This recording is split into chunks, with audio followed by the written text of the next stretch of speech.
So hello one welcome everyone, स्वागत है आप सभी का आज के सेशन में। और आज हम लोग क्लास 10th सिविक्स का चैप्टर नंबर 1 जिसका नाम है पावर शेयरिंग, इसको हम लोग देखने वाले, पढ़ने वाले, समझने वाले हैं। यानी कि इसी चैप्टर के माध्यम से आपका जो हमारा सेशन है 2025-26 का वो स्टार्ट होता है। और उम्मीद करते हैं आप लोग इस साल अच्छी मेहनत करेंगे और अच्छे रिजल्ट भी लाएंगे। इसी के साथ हम बात करते हैं टू द पॉइंट डिस्कशन पे। तो हमारा पॉइंट है पावर शेयरिंग, यानी सिविक्स का पहला चैप्टर जिसका नाम है पावर शेयरिंग। सीधे बात करते हैं इसके कंटेंट की। कंटेंट की बात करें तो सबसे पहला कंटेंट आपका है meaning of power sharing. Power sharing क्या है, पावर शेयरिंग का अर्थ क्या है, अर्थात पावर शेयरिंग वो डेमोक्रेसी की वो स्पिरिट है जिसके बिना डेमोक्रेसी का एग्जिस्टेंस बिल्कुल हम इमेजिन कर ही नहीं सकते। क्योंकि डेमोक्रेसी में पावर शेयरिंग एक बेसिक फीचर होता है, अगर वो नहीं है, अर्थात पावर शेयरिंग कितनी डीपली हुई है, इसी बात को हम लोग इवेल्युएट करके ये मानते हैं कि डेमोक्रेसी कितनी अच्छी है, कितनी नहीं है, या डेमोक्रेसी है भी कि नहीं। सो बात करें अगर कंटेंट की, तो पहला कंटेंट है आपका मीनिंग ऑफ पावर शेयरिंग। दूसरा कंटेंट आपका है story of Belgium, story of Sri Lanka, and the next content is why do we need power sharing, जिसमें कि हम लोग पढ़ेंगे कि why power sharing is desirable. और लास्ट पॉइंट है फॉर्म्स ऑफ पावर शेयरिंग, जिसमें 4 फॉर्म्स को पढ़ते हुए हम इस पूरे चैप्टर को कंप्लीट कर लेंगे। यानी कि एक नजर हमने डाल दिया कि इस पूरे चैप्टर में किन किन पॉइंट से हमको रूबरू होना है, किन किन कंटेंट के इर्द गिर्द हमारा ये चैप्टर पूरा घूम रहा है। तो अकॉर्डिंग टू एनसीईआरटी टोटल आपके इस पूरे चैप्टर में 2 देशों की केस स्टडी को उदाहरण देकर आपको इस पूरे चैप्टर के बारे में समझना है। यानी वो दोनों देश कौन है, बेल्जियम और श्रीलंका। तो बेल्जियम और श्रीलंका के थ्रू हमें समझाना चाहता है कि पावर शेयरिंग अगर एक छोटे से देश में भी ना हो, पावर शेयरिंग एक ऐसी फीचर है डेमोक्रेसी का कि अगर छोटे से भी देश में ना हो तो एक बड़ी समस्या क्रिएट हो सकती है। सोचिए भारत जैसे एक बड़े देश में अगर पावर शेयरिंग ना हो तो कंडीशन किस रूप में भयावह हो सकती है। तो ठीक उसी प्रकार से बेल्जियम की अगर बात करें तो सबसे पहले हम देखेंगे केस स्टडी ऑफ बेल्जियम। और केस स्टडी ऑफ बेल्जियम की बात करें तो सबसे पहले हम लोग नजर डालेंगे एथनिक कंपोजिशन ऑफ बेल्जियम। यानी एथनिक कंपोजिशन क्या होता है, एथनिक मतलब क्या होता है, चाहे उनके बीच में कुछ भी ऐसी सिमिलरिटी, चाहे लैंग्वेज के बेस पे, धर्म के बेस पे, जात के बेस पे, या किसी भी आधार पे जो सिमिलरिटीज होती हैं उसी को एथनिक बोलते हैं। क्या बोलते हैं, एथनिक बोलते हैं। तो एथनिक कंपोजिशन की अगर हम बात करें तो ये आपका बेल्जियम का मैप है। और बेल्जियम के मैप के बारे में आपको पता होगा कि बेल्जियम जो है भारत के एक छोटे से राज्य जिसका नाम है हरियाणा, इससे भी छोटा है, पॉपुलेशन में भी लगभग आधा है। यानी कि एक छोटे से देश को एग्जाम्पलाइज कर रहा है और उसके माध्यम से हमको समझाना चाहता है कि पावर शेयरिंग जरूरी क्यों है। तो सबसे पहले बेल्जियम और श्रीलंका में पहली पेज जो आपकी एनसीईआरटी में देखने को मिलती है उसमें यह है कि बेल्जियम एंड श्रीलंका, कि Belgium is a small country in Europe, smaller in area than the state of Haryana. कह रहा है कि यूरोप का एक छोटा सा देश है, यूरोप का एक छोटा सा देश जो कि हरियाणा, भारत के राज्य हरियाणा से भी छोटा है, and its border with France, Netherlands, Germany and Luxembourg. यानी कि ये अपने जो बॉर्डर है, बॉर्डर लगभग 4 देशों से ये क्या करता है, शेयर करता है। फ्रांस, जर्मनी, लग्जमबर्ग, नीदरलैंड, इन 4 देशों से अपने बॉर्डर को शेयर करता है। कौन कौन से देश हैं, फ्रांस, नीदरलैंड, जर्मनी और लग्जमबर्ग, इन 4 देशों से अपने बॉर्डर को शेयर करता है कौन, बेल्जियम, जो कि हरियाणा से भी छोटा है, जो कि यूरोप का एक छोटा सा देश है। और इसकी बात करें इसकी पॉपुलेशन की, तो इसकी पॉपुलेशन लगभग आपकी जो है half, it has a population of little 1 crore, लगभग 1 करोड़ इसकी आबादी है। पॉपुलेशन की बात करें, about half of the population of Haryana, जो कि हरियाणा की पॉपुलेशन की क्या है, आधी है, लगभग 1 करोड़। यानी कि ये बात कर रहा है छोटे से देश की, कंप्लीट बता रहा है कंपोजिशन की। सबसे पहले बता रहा है कि क्या है ये, यूरोप का एक देश है जो हरियाणा से छोटा है। इसके बाद बात करें तो ये बॉर्डर किन किन देशों से शेयर करता है, तो फ्रांस से, जर्मनी से, नीदरलैंड से, लग्जमबर्ग से ये अपने बॉर्डर को, अपनी अंतरराष्ट्रीय इसकी जो सीमाएं जो भी होंगी सीमाएं, उसको वो शेयर करता है।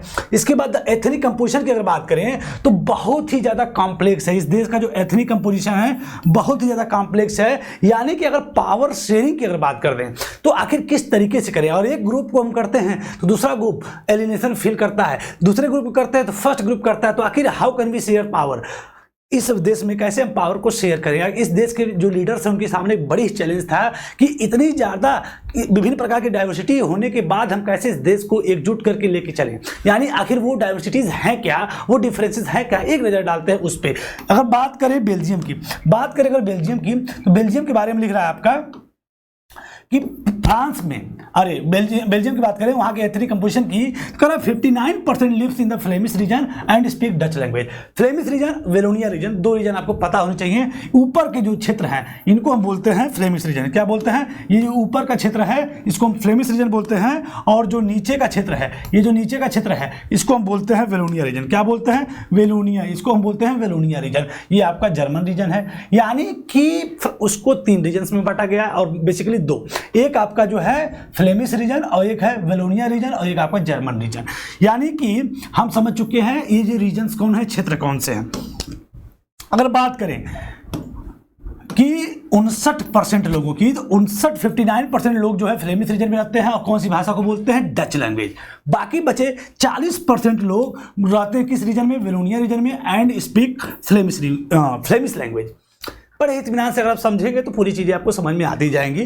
क्या क्या मैं बोला कि 59% लोग आपके रहते हैं फ्लेमिश रीजन में। 59% लोग किस रीजन में रहते हैं? फ्लेमिश रीजन में, और बोलते हैं डच लैंग्वेज। कौन सी लैंग्वेज बोलते हैं? Dutch language. और 40% लोग रहते हैं, 40% लोग रहते हैं वेलोनिया रीजन में और बोलते हैं फ्रेंच लैंग्वेज। कौन सी लैंग्वेज बोलते हैं? French language. ये आपको याद करना पड़ेगा। बाकी बचे 1% लोग किस रीजन में रहते हैं? जर्मन रीजन में, और वो वहाँ के जो बेल्जियंस हैं कौन सी लैंग्वेज को बोलते हैं? German language. 59% यानी 59% लोग रहते हैं फ्लेमिश रीजन में और बोलते हैं कौन सी भाषा? Dutch language. और 40% लोग रहते हैं वेलोनिया रीजन में और बोलते हैं कौन सी भाषा? फ्रेंच भाषा। बाकी बचे 1% लोग जर्मन रीजन में रहते हैं और बोलते हैं जर्मन लैंग्वेज। अब अगर बात करें इसकी कैपिटल सिटी की, कैपिटल सिटी की अगर बात करें तो कैपिटल सिटी आपकी यही है। आप देख सकते हैं यहाँ पे, ये जो है कैपिटल सिटी है ब्रसेल्स। इसको हम क्या बोलते हैं? ब्रसेल्स। अगर कैपिटल सिटी ब्रसेल्स की बात करें तो वहाँ पे 80% of the peoples speak French language and 20% speak Dutch language. Capital city की बात करें तो 80% लोग वहाँ पे कौन सी भाषा को बोलते हैं? French language. और 20% लोग कौन सी भाषा को बोलते हैं? Dutch language. सो यहां से हमको समझ में आएगा the Dutch speaking people constituted a majority in the country but a minority in the capital. यानी कि यहां से हमको देखने से ये समझ में आया कि जो लोग देश में ज़्यादा हैं वो कैपिटल में कम हैं, और जो कैपिटल में ज़्यादा हैं वो देश में कम हैं। यानी कि एक बार फिर से हम इसको रिकैप्चुलेट करते हैं कि कह रहा है कि ये आपका बेल्जियम का मैप है। ये क्या है? बेल्जियम का मैप है। और इस बेल्जियम के मैप को थोड़ा सा अगर हम एलेबरेट करें, समझने का प्रयास करें, तो बेल्जियम के इस मैप में हमको ये समझ में आया ये है फ्लेमिश रीजन, और यहाँ पे पूरी आबादी का जो है लगभग 59%, कितना परसेंट? 59% लोग जो है फ्लेमिश रीजन में रहते हैं और कौन सी भाषा को बोलते हैं? डच लैंग्वेज को। कौन सी फ्लेमिश रीजन में रहते हैं, कौन सी भाषा बोलते हैं? Dutch language. और 40% लोग वेलोनिया रीजन में रहते हैं और बोलते हैं फ्रेंच लैंग्वेज। बाकी बचे 1% लोग जर्मन रीजन में रहते हैं और बोलते हैं जर्मन लैंग्वेज। और कैपिटल सिटी की अगर बात करते हैं, कैपिटल सिटी की अगर बात करते हैं तो वहां पे 80% लोग बोलते हैं फ्रेंच लैंग्वेज और 20% लोग बोलते हैं डच लैंग्वेज। यानी कि हमको ये देखने का लगा बिल्कुल जो देश में कम है, देश में फ्रेंच लैंग्वेज बोलने वाले क्या हैं? कम है, लेकिन कैपिटल सिटी में फ्रेंच बोलने वाले क्या हैं? ज़्यादा है। वहीं पे देश में 59% डच वाले क्या हैं? डच स्पीकिंग पीपल क्या हैं? ज़्यादा है, लेकिन राजधानी सिटी में ओनली 20%। ये कुछ इस प्रकार से कॉम्प्लेक्सिटी देखने को मिलती है बेल्जियम में। तो बेल्जियम का ये रहा कुछ इस प्रकार से एथनिक कंपोजिशन। अब अगर बात करें ठीक इसी तरीके से श्रीलंका की, कि श्रीलंका का एथनिक कंपोजिशन कैसा था, तो श्रीलंका के अगर एथनिक कंपोजिशन की बात करें तो मैप आप देख पा रहे होंगे, मैप आपके सामने है, और इस मैप के अकॉर्डिंग आपको काम करना है कि श्रीलंका के बारे में जानना है कि उसका एथनिक कंपोजिशन कैसा था। तो श्रीलंका के बारे में अगर हम जानें तो श्रीलंका एक आइसलैंड नेशन है। क्या है? आइसलैंड नेशन है, जो कि तमिलनाडु से कुछ, जो सदर्न कास्ट हमारा तमिलनाडु है वहाँ से कुछ ही किलोमीटर दूरी पर स्थित है श्रीलंका, छोटा सा देश। इसके बाद बात करें श्रीलंका की बात करें तो यहाँ पे भी डाइवर्सिटी देखने को मिलती है, विभिन्न प्रकार की पॉपुलेशन एग्जिस्ट करती है। कहाँ पर? श्रीलंका में। और अगर बात करें यहाँ पे सोशल ग्रुप की तो मेजर सोशल ग्रुप है सिन्हाला स्पीकर, जिनकी आबादी कितनी है? 74%। यानी 74% लोग किस भाषा को बोलते हैं? सिन्हाला को। कौन सी भाषा को बोलते हैं? सिन्हाला को। और बाकी जो बचे 18% लोग हैं वो कौन से स्पीकर हैं? तमिल स्पीकर, यानी वो बोलते हैं तमिल लैंग्वेज को। और उस तमिल लैंग्वेज में भी 2 सब ग्रुप है, यानी कि इस 18% में भी आपके दो सब ग्रुप हैं। पहला है Tamil native of the country, जिसको हम बोलते हैं श्रीलंकन तमिल, और वो है 13%। यानी कि श्रीलंकन तमिल कितने परसेंट हैं? जो श्रीलंका के ही नेटिव हैं वो 13% है, और बाकी बचे 5% जो नेटिव वहाँ के हैं, श्रीलंकन जो नेटिव हैं, वो बेसिकली वो है जो इंडियन के फोर फादर है, इंडियन के पूर्वज हैं, जो कॉलोनियल पीरियड में ब्रिटिश जब गवर्नमेंट भारत में स्थापित थी, श्रीलंका में भी स्थापित थी, तो काम करवाने के लिए यहाँ से प्लांटेशन वर्कर को ले जाया जाता था श्रीलंका में, फिर उनके फोर फादर वहीं रह गए, तो वो कहा है 5%, जिनको बोला गया इंडियन तमिल। क्या बोला गया? इंडियन तमिल। तो whose forefather came from India as a plantation worker during the colonial period, वो कहलाते थे इंडियन तमिल। बाकी मोस्ट ऑफ सिन्हाला स्पीकर की बात करें तो वो बौद्ध धर्म को फॉलो करते हैं, जबकि जो तमिल हैं वो हिंदू भी हैं और मुस्लिम भी हैं। 7% अकॉर्डिंग टू रिलीजन की अगर बात करें तो ये आपकी भाषा के आधार पे है, सिन्हाला और तमिल, और बाकी जो 7% है ये क्रिश्चियन है। क्या है? क्रिश्चियन है 7%, जो तमिल भी है लैंग्वेज बोलते हैं और सिन्हाला भी लैंग्वेज बोलते हैं। यानी एक बार फिर से आपको समझना होगा कि 74% वहाँ के जो पॉपुलेशन है वो है Sinhala speaking people, Sinhala speaking people. 18% people वहाँ के हैं तमिल स्पीकर, और इस 18 में दो सब ग्रुप हैं, 13% और 5%। ये आपके हो गए। 13% कौन है? श्रीलंकन तमिल, और 5% कौन है? इंडियन तमिल। इसके बाद आपके जो 74 हो गया और 18 हो गया। इसके बाद 7%, ये 7% इसी में नहीं है, बल्कि ये तो लैंग्वेज है, लेकिन ये जो है रिलीजन के आधार पे 7% है। 7% लोग जो हैं ईसाई धर्म के लोग हैं, जो तमिल लैंग्वेज भी बोलते हैं और सिन्हाला लैंग्वेज भी बोलते हैं। ये हमने इस पूरे एथनिक कंपोजिशन में समझ लिया।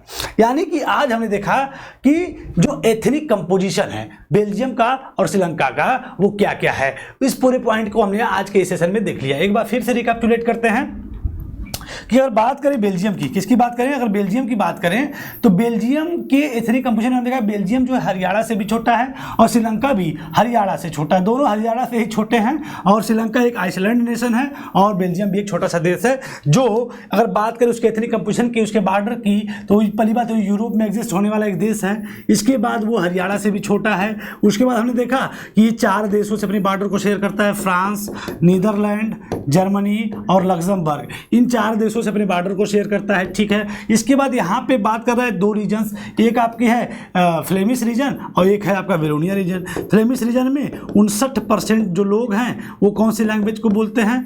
डच लैंग्वेज को। वेलोनिया रीजन में 40% लोग फ्रेंच लैंग्वेज बोलते हैं। किस रीजन में रहते हैं? और फ्रेंच लैंग्वेज बोलते हैं। बाकी जो बचे 1% लोग वो जर्मन लैंग्वेज बोलते हैं। कौन सी लैंग्वेज बोलते हैं? क्योंकि जो बॉर्डर है वो अलग अलग देशों के साथ शेयर कर रहा है, इसलिए उन सभी देशों का प्रभाव इस देश की पॉपुलेशन में पड़ता हुआ देखने को मिलता है।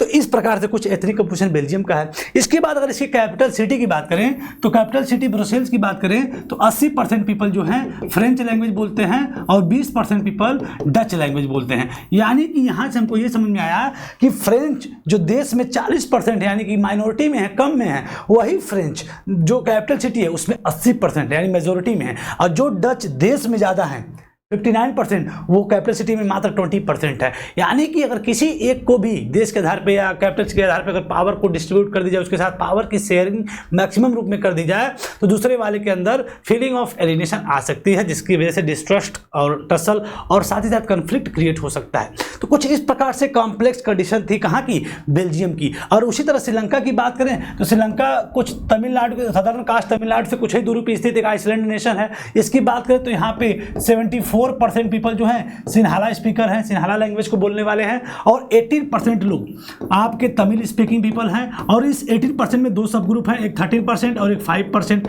13% जो लोग हैं वो बेसिकली श्रीलंकन नेटिव है, यानी श्रीलंकन तमिल है, और बाकी 5% जो हैं वो तमिल हैं, वो तमिल बोलने वाले लोग हैं जो भारत से यानी कॉलोनियल पीरियड में ब्रिटिश सत्ता के समय में भारत से लेकर चले गए थे श्रीलंका में, और वहाँ जाके उनके पूर्वज वहाँ रह गए, काम खेती कामकाजी प्लांटेशन वर्कर के परिदृश्य में वहीं रह गए और वहीं बस गए, तो वो पीढ़ियां कहलाई इंडियन तमिल। इसके बाद बात करें तो 7% लोग वहां पे क्रिश्चियन हैं जो तमिल लैंग्वेज को बोलते हैं और सिन्हाला लैंग्वेज को बोलते हैं। अब देखिए यहाँ पे ये एथनिक कंपोजिशन है, बेल्जियम में ये एथनिक कंपोजिशन है। अब देखते हैं दोनों लोग अपने यहाँ के एथनिसिटी को, अपने यहाँ के एथनिक कंपोजिशन को कैसे हैंडल करते हैं और उसका क्या रिजल्ट आता है, ये हम देखेंगे अगले पार्ट में, अगले सीजन में। फिलहाल आज के सीजन में इतना ही। नमस्कार और धन्यवाद। इसी के साथ साइन ऑफ करते हैं। Thank you.